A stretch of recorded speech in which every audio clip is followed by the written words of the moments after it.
Good morning বন্ধুরা, তোমাদের সবাইকে কেমন আছো তোমরা সবাই জানিও। আমি খুব ভালো রয়েছি। আজকে হচ্ছে সোমবার, সোমবারের আজকে হচ্ছে রবিবার। রবিবারের সকাল 8টা, তো এখন থেকেই আমি ব্লগটা শুরু করছি। আসলে আমি মাঝে একদিন ভিডিও দিইনি, তো সেই কারণে একদিন বন্ধ রেখেছিলাম, আর আজকে রবিবারে ব্লগটা করছি, তোমরা সোমবারে পেয়ে যাবে। তো আমার সকাল হয়েছে অনেকক্ষণ আগেই, আমি সমস্ত কাজ এক নিঃশ্বাসে সেরেছি। তো বিষয়টা হচ্ছে, আমি ভেবেছিলাম একটু নিজে ফ্রেশ হয়ে স্নান করে ঠাকুরকে জল দিয়ে তারপর আমি রান্নার দিকে যাব। তো সেই জন্যই ঘর ঝাড় দেওয়া থেকে শুরু করে ঘর মুছিনি, মানে সব কাজ এক নিঃশ্বাসে সারলে কি হচ্ছে, সব কাজের পুরো কাজটা হয়নি, পুরো কাজ ছাড়তে গেলে সকাল 10টা বেজে যায়। তো এই ঘর ঝাড় দেওয়া, বাসন মাজা, তারপরে রান্নাঘরে ওভেন পরিষ্কার করেছি, ঘর লেপেছি রান্নাঘরটা, আর যেগুলো বাদ আছে সেগুলো হচ্ছে কাচাকুচি, ঘর মোছা। তো এখন ওইগুলো আমি পরে করব। আগে যেটা করব সেটা হচ্ছে, আমি এখন ঠাকুর ঘরে গিয়ে পুজোটা দেব। কারণ আমি যে পুরোপুরি স্নান করেছি সেটা না, এই দেখো চুলগুলো শুকনো, এই মাথার সামনেটা ভিজিয়েছি, গায়ে জল টল ঢাললাম, এই স্নানটুকু হয়েছে। এবার ঠাকুরকে জল দিয়ে রান্নাটা বসিয়ে পাশাপাশি যেই কাজগুলো করিনি সেইগুলো করব, তারপরে লাস্টের একবার স্নান হবে। আর আমি আমার কর্তাকে এবার ডাকবো। আর আজকে যেটা বড় কাজ সেটা হলো, ওকে দোকানে পাঠাবো ফর্দ দিয়ে। মাসকাবাড়ি মালপত্রগুলো আনাই হচ্ছে না মুদিখানা দোকানের। কি গো, আজকে নিয়ে আসবে তো? আজকে না আনলে খেতে পাবো না। আচ্ছা, আজকে না আনলে খেতে পাবো না। এ দেখো চুল টুল সব কিছু আমি গুটিয়ে নিয়ে এইখানে পুরো জড়ো করে রেখেছি, কারণ ওই পিঠে ঘাড়ে ল্যাপটাবে সেটা ভালো লাগবে না। এরকম টাটকা আম, বেল, এগুলো না আমার শোকা অভ্যেস। দেখো আমটা পুরো টাটকা, আর ওপরটা কিন্তু সবুজ। আমি দুপুরবেলা আমটা কাটবো, দেখবো ভেতরটা পুরো লাল পাকা টসটসে, কারণ আমটা দেখেই বুঝতে পারছি। আর এইভাবে শোকার অভ্যেসে একবার আমি কিভাবে বোকা হয়েছি জানো। তখন আমি ভিডিও করতাম না। আজ থেকে কিন্তু অনেক বছর আগে আমাদের এখানে একটা মেলা হয় আষাঢ় শ্রাবণের দিকে, উল্টো রথের সময়, সিদ্ধেশ্বরীর মেলা। তো সেখানে এক বয়স্ক দাদু এরকম মাটির ফল বিক্রি করছিলেন। তো একটা আম ছিল, একটা ফজলি আম সাইজের একটা আম ছিল, আর এত সুন্দর দেখতে আমটা, আমি কিনেও ছিলাম। তো এরকম আঠা পুরো মনে হতো কি ঝরে ঝরে পড়ছে, এরকম একটা ভাব ছিল, পুরো অরিজিনাল ভাব ছিল। আমি না মাটির আমটা নিয়েই মনের ভুলে এরকম শুকছি, আর ওই দাদু ফোকলা ফোকলা দাদা যে হাসি দিয়েছিল না, আমি আজও ভুলতে পারিনি। ওই জন্য এরকম আম শুকলেই আমার সেই মানে বোকামিটা মনে পড়ে যায়। তো সায়নের কাছ থেকে আমি এই আমটা নিয়ে আসলাম, খুব ভাল লাগলো দেখে। আর এই যে ফুল নিয়ে নিয়েছি, ঠাকুরের থালা বাসনও মাজা আছে। এখন আমি যাচ্ছি ঠাকুর ঘরের দিকে, পুজোটা দিয়ে আসি। আমটা এখানে থাক, আমাদের এখানে আবার হনুমানও উৎপাত করে, এখানে যদি কিছু রাখি ডাইরেক্ট এসে নিয়েই চলে যাবে। আমি তো ঠাকুর ঘরে ছিলাম, মাকে এই গামলাটা দিয়েছিলাম, বলেছিলাম তুমি দুধটা নিও। আর এখনো দুধ রয়েছে, এর মধ্যে যে দুধটা রয়েছে অনেকটাই রয়েছে। এটা হচ্ছে গতকালকের দুধ। কালকে রাত্রেবেলায় ফ্রাইড রাইস হয়েছিল, আর দুপুরে হয়েছিল চিকেন, সেইটা রাত্রেও ছিল। আর রাত্রে যে ওই ফ্রাইড রাইসটা বানানো হয়েছে ওইটা দিয়ে, চিকেনটা দিয়ে খাওয়া হয়েছে। তো সেই কারণে আর আমার কর্তা ছানাও খায়নি, কালকে দুধটা ওঠেনি বেশি করে।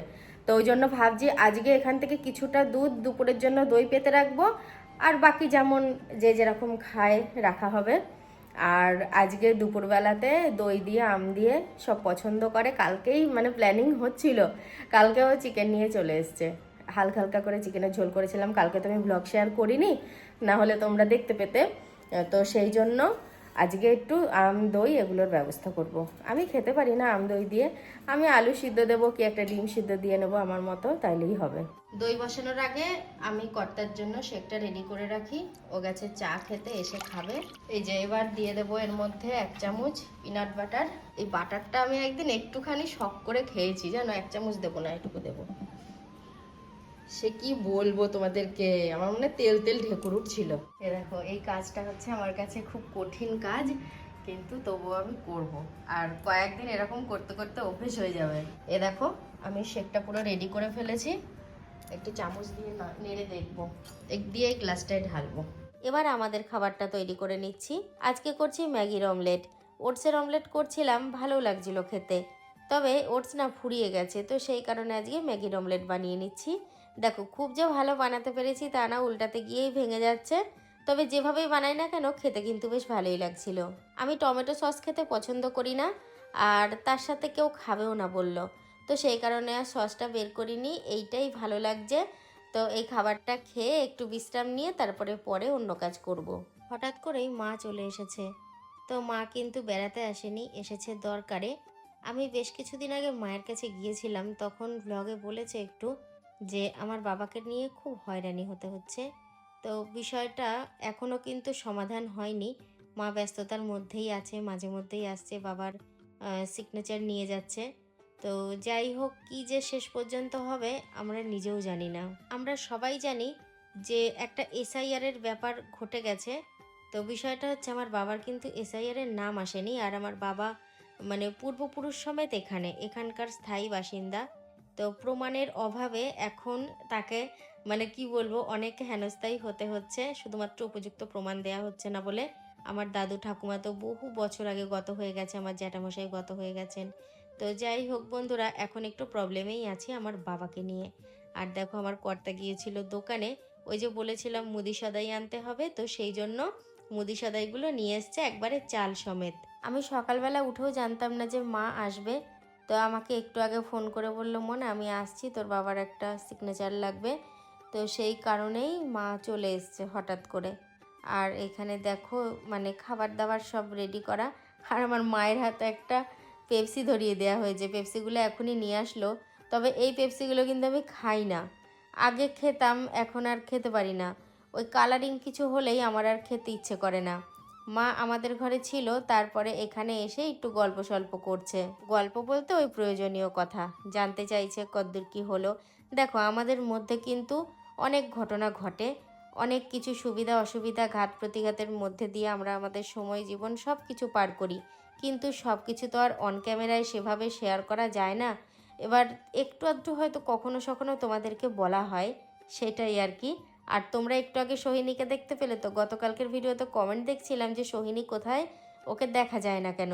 তো প্রথমত হচ্ছে সোহিনী বাড়িতে কম থাকে, ওর বড় মামার বাড়িতে একটু বেশিই থাকে। ও মানে এখানে আর ওখানে যাতায়াত করে, তো সেই জন্য ওকে আর ভ্লগে বেশি দেখা যায় না। বাবা তো আর লিখে সই করতে পারে না, ওই টিপছাপ দেবে। আর আমাদের বাড়িতে একটা কালির প্যাড আনাই আছে, অনেক দিন আগেই আনা হয়েছে। আমার শাশুড়ি মা উনিও টিপছাপ দেন, আর আমার বাবাও ইদানিং কয়েক বছর ধরে টিপছাপ দেয়।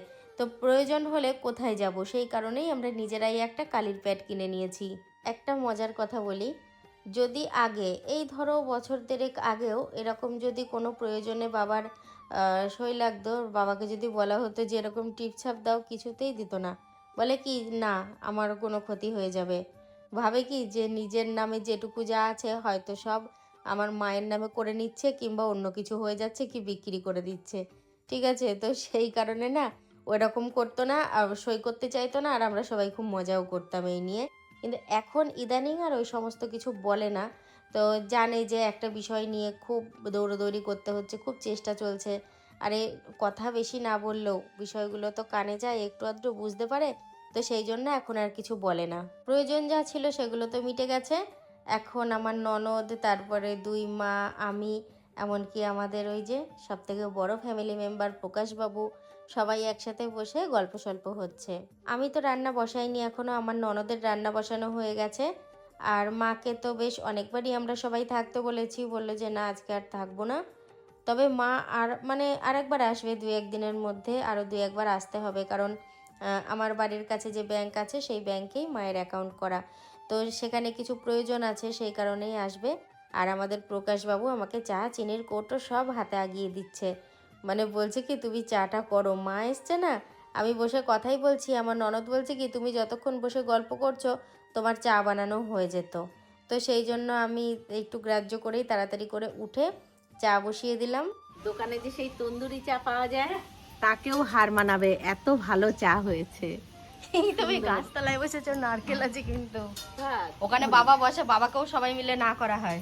আজকে যেহেতু আমি তরকারি বানাইনি, সিদ্ধ ভাত করেছি, ভাত বসিয়ে দিয়ে একটা খাবার করে নিলাম, আর তোমাদেরকে শেয়ারও করছি।